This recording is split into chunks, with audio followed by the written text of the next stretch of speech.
All right, okay, so here's my second attempt to create a worm farm or worm bin. So here are the worms. So my biggest mistake is that I had fed my worms during the summer. I fed them coffee grounds and some food, and then during the 90-degree heat, they all died. And so now what I'm going to do during the summer is not feed them and just put new bedding. So this is what I'm going to do for my bedding. So over here is Isaiah. So over here I have coconut coir. So apparently that's going to be the best thing for to neutralize the pH. And then I got this Nature Care compost stuff. And so let me hold on, put that right there. So this is well-aged compost. It's not going to get hot. So you have to have aged compost. And so if you try composting, then it's going to have problems. So I mixed that together. Isaiah is helping me with that, so good job. And also to help with the pH even further, there's this product called Oyster Shell. I got it from Amazon. So this Oyster Shell, it's a good calcium source. It helps with the grit for the worms, and also it helps buffer the pH so it's not acidic. So that's particularly important for new established worms. And so I mixed all those together, and so this is right here. Now because these are new worms, I put this light source right on them. So apparently my little girl unplugged. Where does she unplug it? Oh man, where does she unplug the thing? Oh, she unplugged it right here. Okay, baby, you can't unplug this, okay? All right, you gotta leave it right there. Anyway, so there we go. So the light's on right here.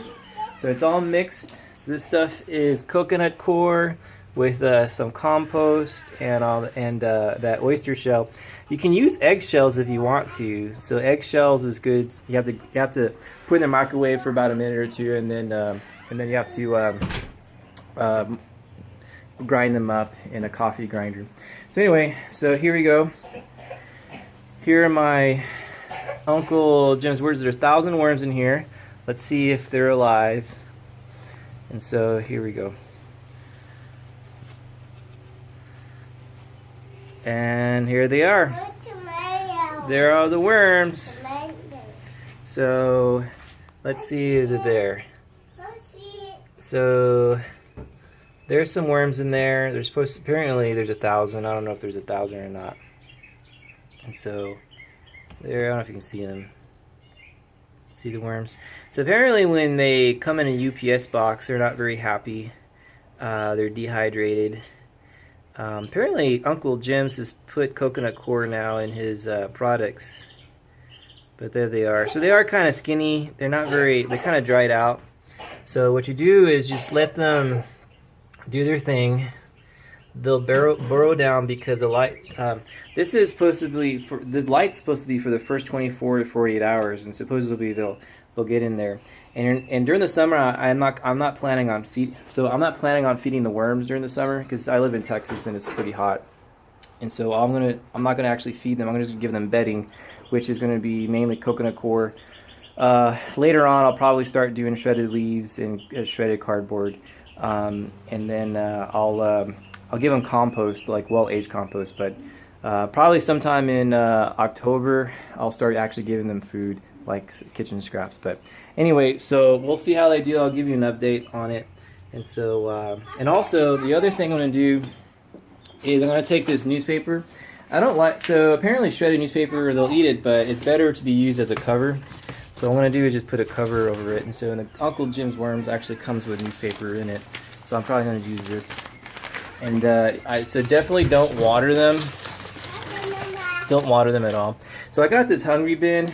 I keep the lid off because when you put the lid on, it's too hot, and also the moisture is way too high, and a lot of spider mites will show up. So I found that if I keep the lid up, but just moisten the newspaper. Don't actually add water to the pile because you're gonna kill your worms that way. And so either moisten the pile, or what you can do is use a wash rag or something like that. So just rather keep the surface moist, and by using either like a like a hand sprayer, but definitely don't like pour, because if you pour water in there, they're going to kill them.